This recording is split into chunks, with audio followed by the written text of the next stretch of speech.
નમસ્કાર, कैसे जीतेगा गुजरात કાર્યક્રમમાં આપ સૌનું સ્વાગત છે।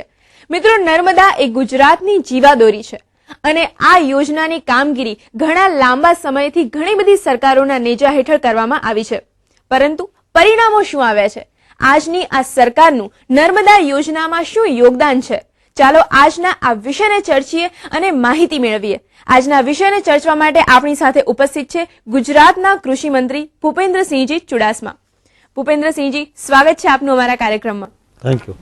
સૌથી પહેલા તો એ પૂછવું છે કે નર્મદા યોજના જે ચાલી રહી છે એ ઘણા લાંબા સમયથી અનેક સરકારોના નેજા હેઠળ ચાલતી આવી છે, એ બધાનો પણ ખૂબ મોટો ફાળો છે આમાં, પરંતુ આ યોજનાનો જે યશ છે એ આપની સરકાર મેળવી રહી હોય સમગ્ર યશ, એવું નથી લાગતું?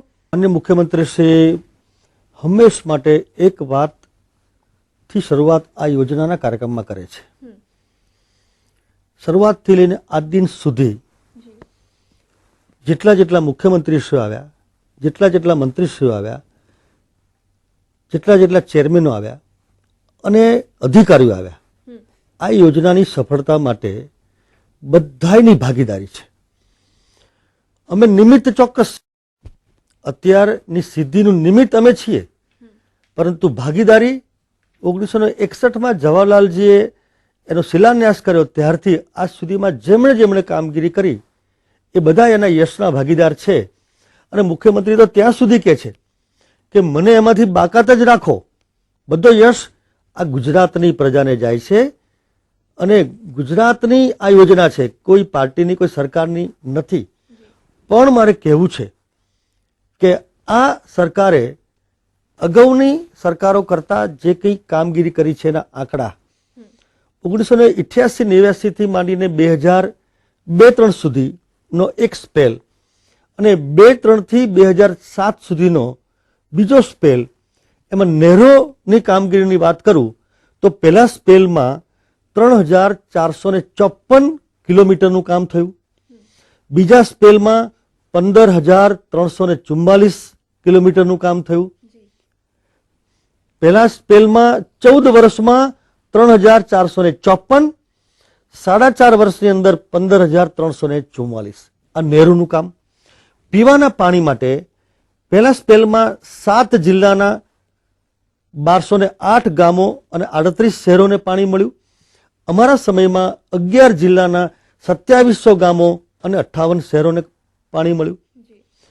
સિંચાઈ 2,17,899 હેક્ટરમાં, અમારા સમયમાં 8,40,772। વિદ્યુત ઉત્પાદન અગાઉના સ્પેલમાં શક્ય જ નહોતું। આ 4.5 વર્ષની અંદર 8,979 કરોડ યુનિટ સુધી નું ઉત્પાદન પહોંચ્યું। ભૂતકાળ કરતા ઉત્તરોત્તર વિકાસ જ થયો છે એવું તમે કહેવા માંગો છો? પણ સાથે સાથે એ પૂછવું છે કે એક મુદ્દો બહુ જ અગત્યનો છે। અગાઉના 23 વર્ષની અંદર 14,361 કરોડનો ખર્ચો આ યોજનામાં થયો અને અમારા સમયમાં માત્ર 4.5 વર્ષની અંદર પેલા લાંબા સ્પેલમાં 14,000, અમારા ટૂંકા સ્પેલમાં 9,283 કરોડ રૂપિયાનો ખર્ચો થયો। એનાથી પણ વધારે આગળ બજેટેડ જે ખર્ચ છે એનું મારે કહેવું છે, અંદાજપત્રની જોગવાઈ અગાઉના લાંબા સ્પેલમાં કુલ મળીને 8,347 કરોડની જોગવાઈ હતી, માત્ર 4.5 વર્ષના ગાળામાં 10,213 કરોડ રૂપિયાની બજેટેડ જોગવાઈ થઈ। અન્ય રાજ્યોની ભાગીદારીની આ યોજના છે। આગળના લાંબા સ્પેલમાં કુલ મળીને અન્ય રાજ્યોએ અમને 1,485 કરોડ રૂપિયા જ આપ્યા અને આ ટૂંકા સ્પેલમાં પણ 1,408 કરોડ રૂપિયા આપ્યા। અગાઉના સ્પેલમાં લાંબો સ્પેલ 61 થી માંડીને 2001-2 સુધી, આટલા લાંબા સ્પેલમાં 80 મીટર 90 મીટરનું કામ થયું। મુખ્યમંત્રી શ્રી નરેન્દ્રભાઈ ના સમયની અંદર ટૂંકા ગાળામાં 31 મીટરનું એટલે 121 મીટર સુધીનું કામ થયું, જે ગુજરાતના લોકોનું એક સ્વપ્ન, એ સ્વપ્ન પૂરું કરવામાં અમે ચોક્કસ નિમિત્ત બન્યા છીએ। એનો યશ તો બેન કોઈ પણ ના પાડી શકે નહીં। ભૂપેન્દ્રસિંહજી સાથે એ પણ જાણવું છે કે આ 5 વર્ષમાં જે સરદાર સરોવર યોજના માટે જે પણ પ્રગતિ થઈ એમાં ક્યાંક રાજકીય ઈચ્છાશક્તિનો અભાવ હોવાના કારણે ઓછી પ્રગતિ થઈ છે એવું માનો છો તમે? મેં આંકડા આપ્યા એના પરથી તો એમ લાગે કે સૌથી વધારે ઈચ્છા શક્તિ જ અમારી છે.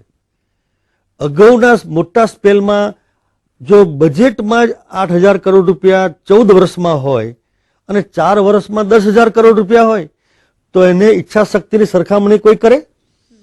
મુખ્યમંત્રીશ્રીની અને રાજ્ય સરકારની ઈચ્છા શક્તિને કારણે તો 4 વર્ષમાં 10,000 કરોડ રૂપિયા અને 14 વર્ષમાં 8,000 કરોડ રૂપિયા. કઈ ઈચ્છા શક્તિ તમે વધારે મોટી કહેશો? મુખ્યમંત્રીશ્રીએ તો બજેટેડ જોગવાઈ પણ વધારે કરી અને કેન્દ્ર સાથે જ્યાં જ્યાં જરૂર પડી ત્યાં ત્યાં રજૂઆતો કરી. એટલું જ નહીં, કેન્દ્ર સાથે વાટાઘાટો પણ કરી, રજૂઆતો પણ કરી અને જ્યારે જરૂર પડી ત્યારે ગુજરાતના હિતમાં 56 કલાકના ઉપવાસ પણ કર્યા આ ગુજરાતના હિત માટે. એટલે મારે રિપીટેડલી કહેવું છે કે આ 4.5 વર્ષની અંદર અગાઉના તમામ વર્ષો કરતા ઈચ્છા શક્તિનું પ્રમાણ હોય તો એ 4.5 વર્ષ માનનીય મુખ્યમંત્રી શ્રી નરેન્દ્રભાઈના શાસનકાળમાં છે અને એના નિમિત્ત બન્યા છે. યશ લેતા નથી, અમે નિમિત્ત બન્યા છે. અને સાથે એ પણ જાણવું છે કે સરદાર સરોવર યોજના માટે જે પણ કામગીરી કરવામાં આવી છે એ જાણવું છે કે કેવા પ્રકારની કામગીરી કરવામાં આવી છે.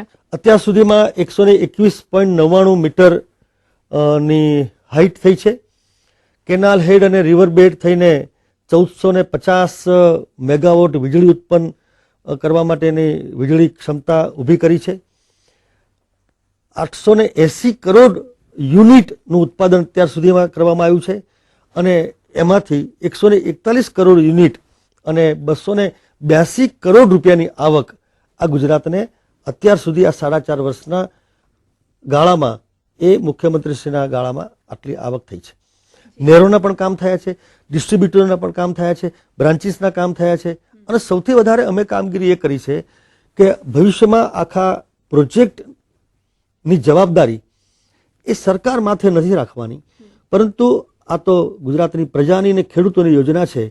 તો આ અમલીકરણ માટે અમે ખેડૂતોને જ આની જવાબદારી સોંપવાના છીએ. તો લોક ભાગીદારીથી આ યોજના કેવી રીતે ચાલે અને એના માટે અમે સહકારી ઇરિગેશન મંડળીઓ બનાવી છે. અને ભૂપેન્દ્રસિંહજી, તમે આગળ જે વાત કરી એ પ્રમાણે ડિસ્ટ્રીબ્યુશનની વાત કરી, તો કેનાલ ડિસ્ટ્રીબ્યુશન જે છે એની કામગીરી હજી પણ એટલી સંતોષકારક નથી થઈ. ઘણાનું એવું માનવું છે. એના વિશે ચર્ચા કરવી છે, એના વિશે જાણવું છે, પરંતુ અત્યારે એક વિરામનો સમય થઈ ગયો છે. દર્શક મિત્રો, આ ચર્ચા આમ જ ચાલુ રાખીશું, પરંતુ અત્યારે લઈએ છીએ કેસે જીતેગા ગુજરાત કાર્યક્રમમાં એક નાનકડો વિરામ.